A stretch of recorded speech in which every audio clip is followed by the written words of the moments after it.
On this week's edition of Wildcat Weekly, National Grilled Cheese Day, Neuqua Valley's new in-person schedule, and the STEM organization, all coming up next.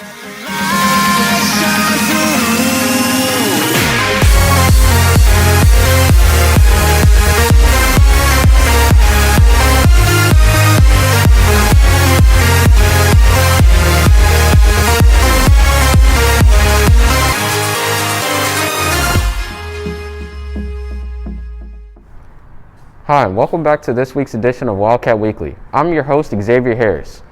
Neuqua Valley students are finally allowed back in the building. Emily explains everything you need to know about this new schedule. After a hard year of struggling with COVID-19, there seems to be a light at the end of the tunnel. Starting the week of April 12th, Neuqua Valley will finally be bringing back students full-time with their new 5-day schedule. So we are in school Monday through Friday for those that are in person. Mondays, it's a 7:25 to a 12:20 schedule, and then Tuesday through Friday continues the regular block 1 through 4, and then 5 through 8. So there hasn't been really a big change since January, but that will be the schedule that we're following moving forward. With this schedule, all students who have chosen to do so will be in person 5 days a week.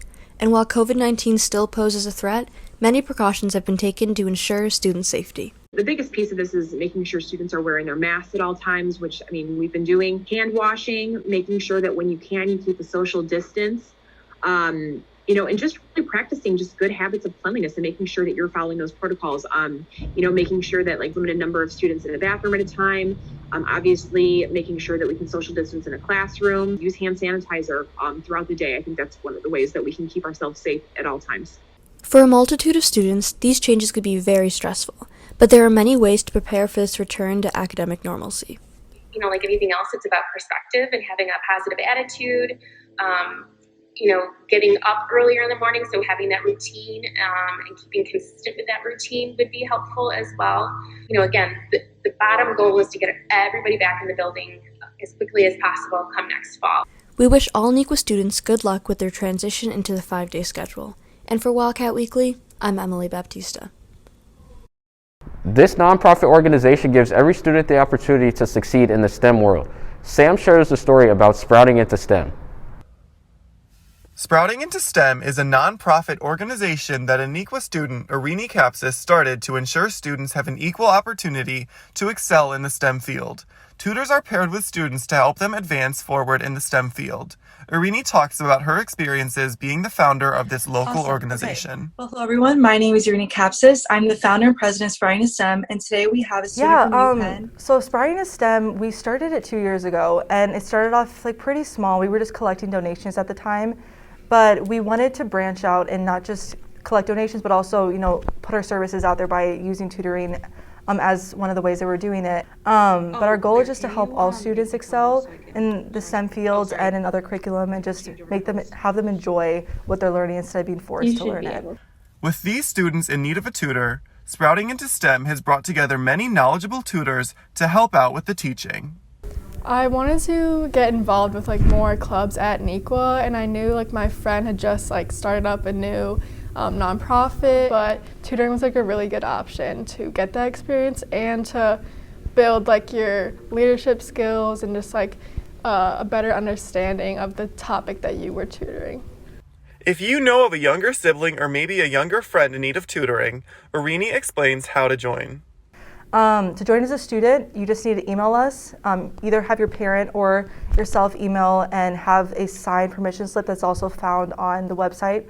And then from there, you can be a student. We'll pair you with a tutor. For more information on this amazing non-for-profit, head to the Instagram at Sprouting into STEM or go to www.sproutingintostem.org. And for Wildcat Weekly, I'm Sam Drake. National Grilled Cheese Day is just around the corner. Lexi shares about a local restaurant known for their cheesy sandwiches. Located at 24 West Jefferson Avenue in the heart of downtown Naperville, Everdeens is the place to be for some cheesy goodness. Okay, so Everdeens is actually named after our daughter. Our daughter's name is Everdeens. She's 7 years old. She goes by Evie for short.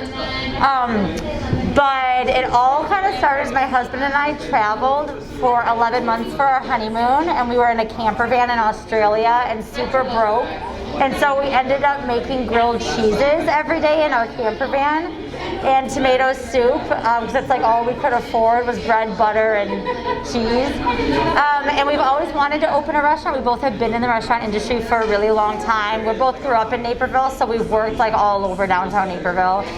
So it's always been our dream, and when the space became available, we decided to jump on it, and we figured there wasn't a grilled cheese restaurant in downtown Naperville, and like, who doesn't love grilled cheeses? So yeah, it just all kind of worked out. Everdeens also has a community feel with their great customer service and their family-like environment in the restaurant. We are all about like a real family feel here. Like I said, it's named after our daughter. If you come into the shop, all of the faces on the walls are all friends and family. We have a lot of sandwiches that are named after friends and family. Like, we just appreciate everyone that comes in here because we know that you have a lot of places to choose from. I love Everdeens. The food is so good. The customer service is so good. Like, look at my mac and cheese. Come here if you guys can.